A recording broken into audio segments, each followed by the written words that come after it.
Hi, this is the show that answers the questions that expats, nomads, and full-time travelers living across the globe ask themselves every day. These insights and secrets are shared when we interview experts and authors from across the globe. Hello, everybody, and welcome to Nomadic Diaries. It is my pleasure today to introduce my esteemed guest. Her name is Wiebke Homburg, and she is the author of the course, Finding Home Within. Welcome, Wiebke. Thank you, Doreen. Nice to be here. And where are you currently sitting? What location on our beautiful blue planet are you on? In Hanover, Germany. So on location in Hanover, Germany. Thank you for joining us today. I look forward to this conversation for a long time. My pleasure. Me too. So in a couple of sentences, can you share with our listeners about your expat journeys? How many years were you gone and how many countries?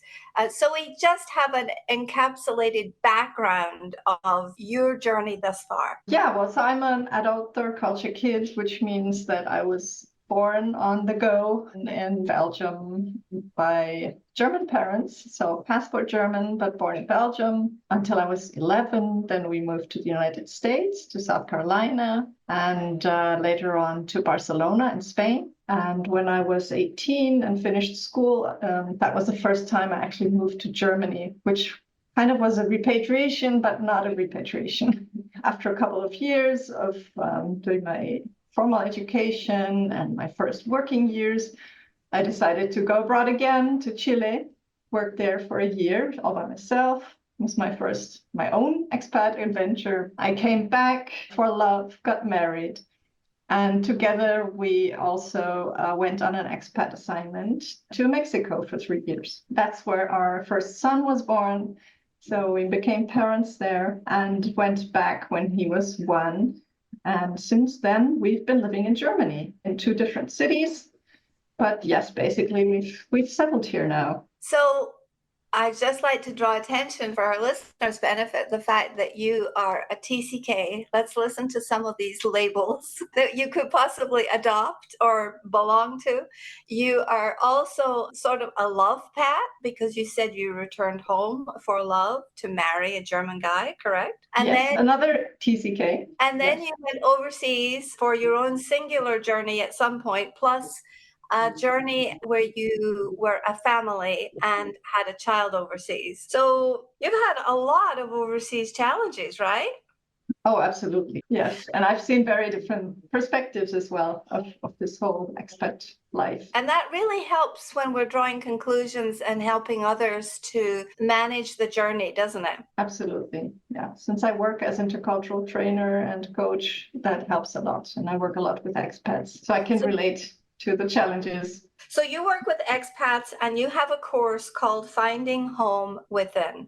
Could you tell us a little bit about the structure of that course and what made you create a course like this? It's a group coaching program that goes over the course of 6 weeks approximately. We have 6 big live sessions of 2 hours, and there's also 1 individual coaching session in that program. And we have a workbook, a treasure map. I call it the inner treasure map, which is kind of an overview of everything that we work on during this course. And what it's about is finding home within. It's exactly for people who've been moving across cultures or who are bicultural and who are having questions about their identity and where they belong and where home is. And, you know, those are typical questions third culture kids ask themselves, but also many adults who've started moving later on. You know, when we encounter a new culture, then we realize that we have to adapt in a certain ways, and some of our own personality traits, you know, they don't match very well with the new culture, and so we tuck them away. After a while, some of us over-adapt, like I have. And we lose ourselves in the process, right? We sometimes don't have a feeling who we are anymore. So Finding Home Within is dedicated to finding back to to who we are and integrating all these different cultural influences and discovering our full identity and see it as one whole again. Excellent. So tell me, what you mentioned the word over adapt. Mm-hmm. What do you mean by over adapt? And is there such a thing as over adaptation? I would say absolutely. It's, when you, for example, when I moved to Chile, it was the first Latin American country. And as a German, I'm very much the stereotype. I didn't think so, but I was very much the stereotype of punctuality and being very, very honest and direct. And of course, this didn't work so well in the Chilean setting. If I wanted to go out with friends and have a social life and have friends, I had to adapt to different way of, for example, the concept of time. I had to adapt to people coming 2 hours later. And that was really, it hurts when you're waiting for someone and you feel that they're just not coming. So you have to do this whole mindset switch that it's not because of you, they don't want to. Yes. It's not personal. It's just the culture. And so I had to do some reframing, but I still didn't feel very comfortable. When I invited people over, I was still ready at the time I said. But of course, I never knew when to expect them to come. At a certain time, I over-adapted. I guess I put my natural instinct aside that I wanted to be punctual and reliable. In my perception, that's reliability. And that wasn't so healthy. So I had to find a way to honor both sides. And I did. I actually reframed the whole situation so that I said, well, I'm going to be ready at the time they say, but if they don't come, I have the gift of extra spare time, and during these 1 or 2 hours, they were sometimes long. It was just so much time that I could spend on whatever I'd always wanted to do. I mean, either clean the dishes or do some cleaning or read the magazine that I never had time for, listen to some music. I poured myself a drink and relaxed. And I thought, wow, actually, they gave me the gift of time, Yeah. That was my strategy to deal with that. So you really successfully reframed that. And I recognize that time is one of the 7 intercultural principles that we grapple with when we move across cultures. So tell me what that was like as a German living in Mexico, because currently our home base for Nomadic Diaries is Mexico. Yes. And we are in the process of finding home in Mexico, building home, constructing home, developing home, whatever you want to call it. There's a lot of nouns involved. But tell us about, by the time you got to Mexico, did it help having the cultural reframe that you had in Chile? Oh, absolutely. Yes. It was very easy for us to go to Mexico and live there and work there and make friends.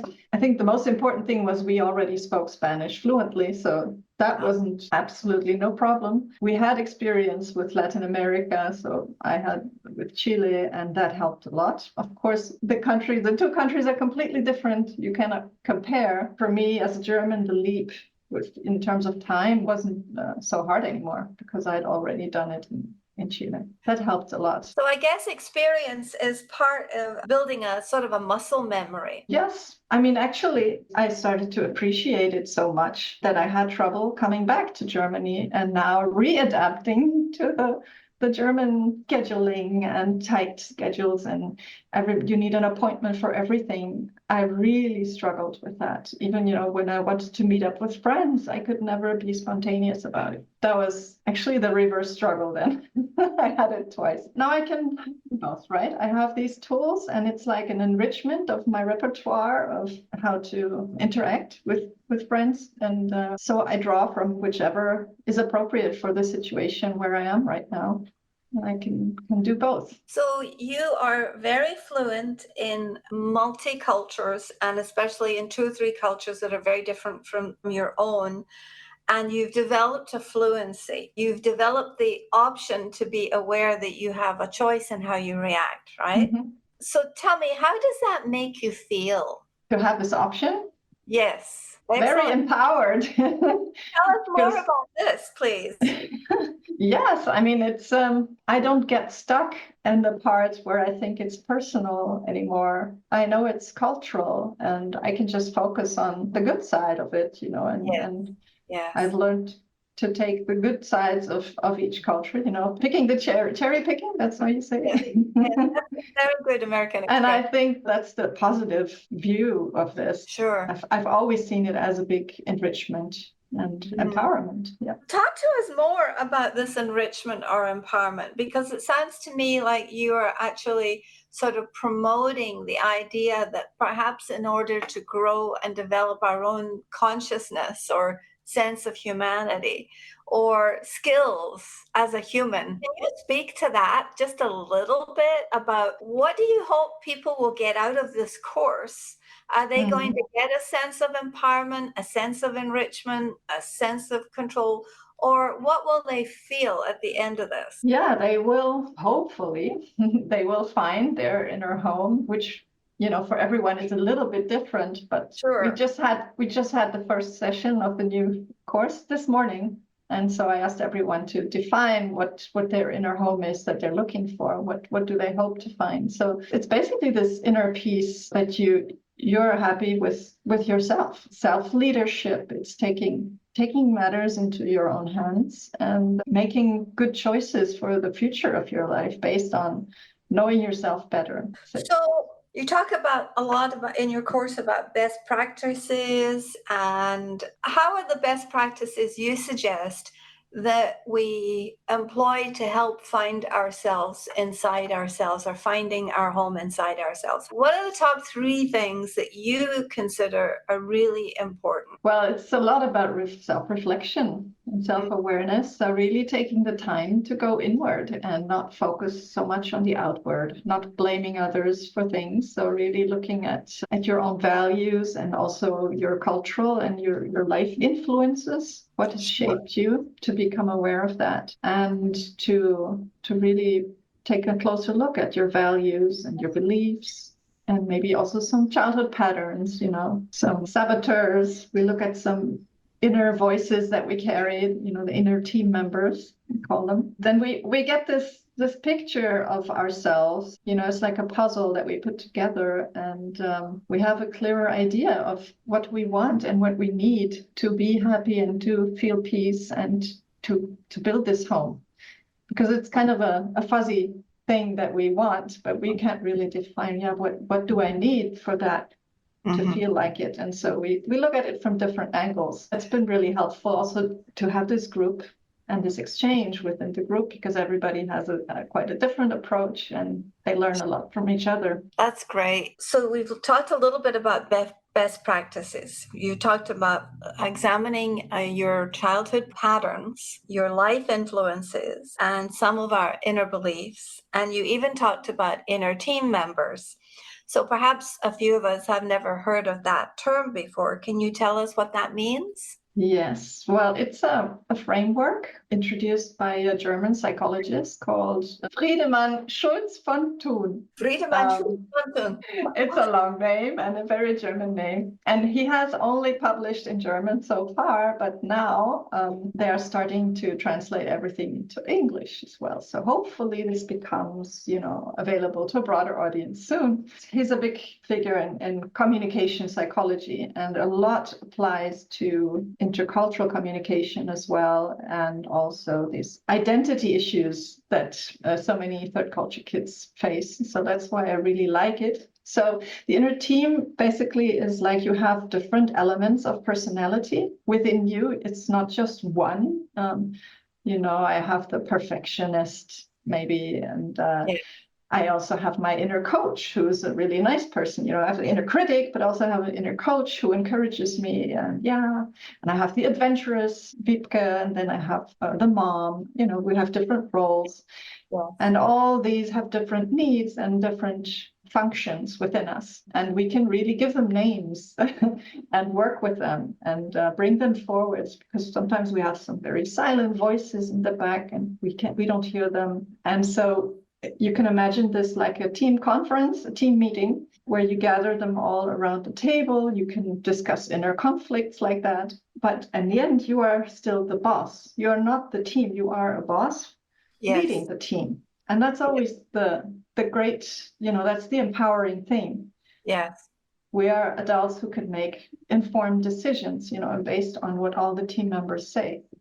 And I think that's there's a lot of beauty in that. And it helps with our multicultural clients, the participants. It helps them feel more whole, Yeah, more so. There's room for all of them. Yeah. Yeah. Now, tell me, is this similar or different to talking about the archetypes? Or is it like archetypal work? Yes, very similar. And I've also seen work on saboteurs, but that's so negative. I mean, that's only just the ones who block us. But the inner team, the archetypes is also a positive way of framing it.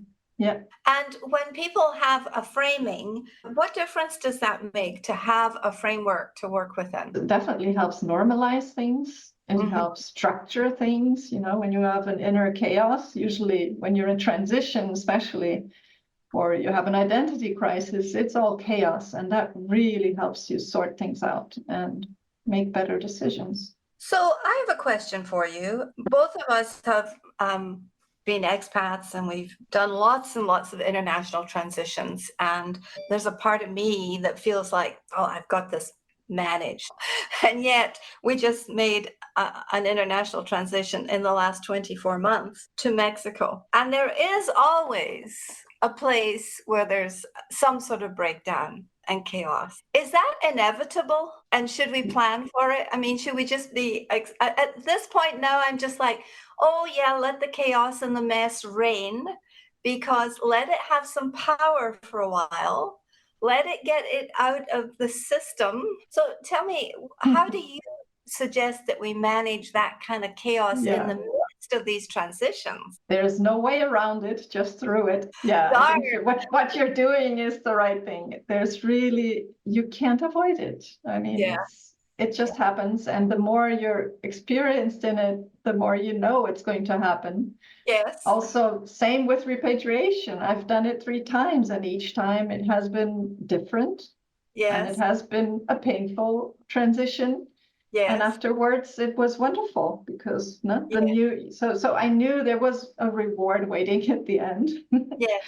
But that I had to get through this. I understand. So I guess I don't have a magic answer for you. Oh, well, I absolutely knew there wasn't a magic answer. I want to reassure everyone who may be going through this right now or planning to go through it, that a little bit of chaos is not a bad thing.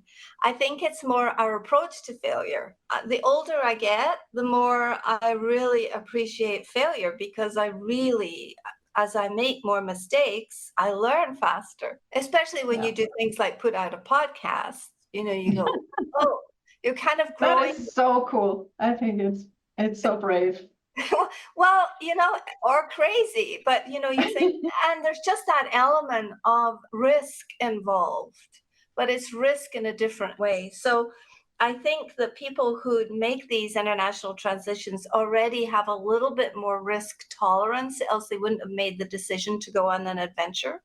Agreed? Yes, if you were the one who made the decision. Definitely. So for third culture kids, you're not the one who makes the decisions. So that's also a big element to consider. Not everyone is really happy with that. Talk to us about that. How old were your children when you moved back to Germany? We only had one child then, and he was 1. So actually they're locals. They're not really count as international third culture kids. But do they, having the parents that they have, having 2 intercultural parents who are TCKs, I'm really curious if that in some way affect, if your children are aware of that, or interested in travel, or interested in going abroad? Yes, I've given that a lot of thought. And funnily enough, they don't really care so much about going abroad themselves or doing a high school year somewhere, which is very typical for their age. Absolutely no desire. And I think that's so weird because, from our perspective, we would have done it. But it was actually our eldest son who motivated us to settle down more. because he didn't do well with transitions, even as a baby. It was quite a big impact that the moving had on him when he was 1. And then later on, we had some short-term stays in several countries. So it was a wild time. And he didn't do well with that at all. And we decided to settle and to, take a slower pace because of the child and his mental health. And of course, also ours, because, we were suffering with him. He was kind of our teacher to force us a little bit that we can also live a settled life, that we don't have to follow our migratory instinct all the time. Yes. And I'm very grateful for that, because I discovered other ways of having a fulfilled life without repeating the cycle over and over again. Right, because it's very easy to get into that cycle. We made a similar decision when we were in Arabia. My husband could have been in projects, and we had colleagues and in the same department, 2 years in different countries for like 6 years for the entire childhood experience. And it's interesting to watch these children be very, very fixed and very stable. Now that they're young adults and in their 30s, heading for 40s, some of them are just very fixed and very stable, that they're choosing a different sort of life. And so we all get to choose the lifestyle that we want. And I think the gold is in how do we bring the gold nuggets with us from what we've learned and plug them into the next update of our lives. It's like every lifestyle has an update, and after every transition there are changes both in the back end and the hardware and in the software of our brains. So that's kind of how I imagine it. Well, tell us a little bit more about finding home within. Tell us a little bit of the details of this and where our audience can find you, please. Well, I already mentioned the technicalities, that it's a 6-week coaching program. We cover a different topic in each session. So the first session is about getting to know each other. That's important to know that the group builds trust. And we talk about culture and the influence of culture on our personality. And the next session is about identity and belonging. It's a biggie for everybody. Yes. So that's a very intense session. We talk about dealing with transitions and uncertainty. And another session is about the inner child. I'm not going to go deep. I'm not a therapist, but I want to introduce the concept, and anyone who wants to go further can do that. The end is finding your why, actually, thinking about your purpose and to really get to the core of it. The big question. Exactly. That's always the big question, isn't it? Yes. And that's what we believe right here on Nomadic Diaries, that we are finding the why in travel, whether it's long-term or short-term travel. Yes, I saw that. I think that's great. So let me, before we close, we will attach all your details and information onto the show notes at the end, where we can find you, so people can find you and find out more about Finding Home course. I would also probably love to have you back sometime to talk more about repatriation. The month of November is going to be all about repatriation. I love the book that you wrote on the topic. Oh, this one's a lot different, but it's hopefully it's going to be good. It's called How to Create the Sequel of Your Life. We need that book.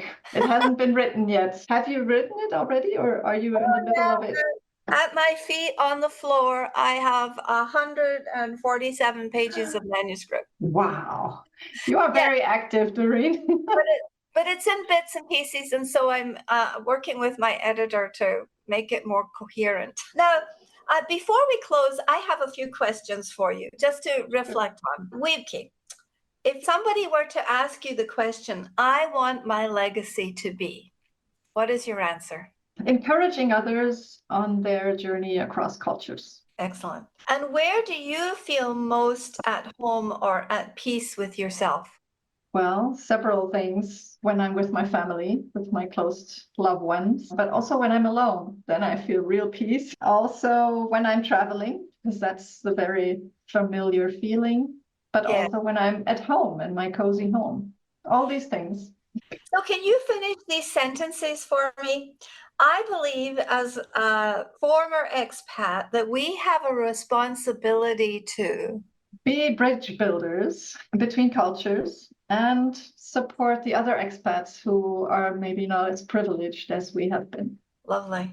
And the world needs more bridge builders, depolarizers, and peacekeepers. Very good. And I intend to be courageous and move forward on that path, and always stay open, and hopefully fulfill my purpose in this world. Thank you. This is excellent. Thank you so much, Wiebke, for being with us today. I really appreciated this conversation. I'm Doreen Cumberford. You have been listening to Nomadic Diaries, a podcast, and you can follow us on Apple, Spotify, etc. If you haven't yet, go to Apple Podcasts, subscribe, rate, and review this, and join us to follow Wiebke and participate in her course. Thank you so much, Wiebke. Thank you, Doreen, for having me and for asking these great questions. You're welcome.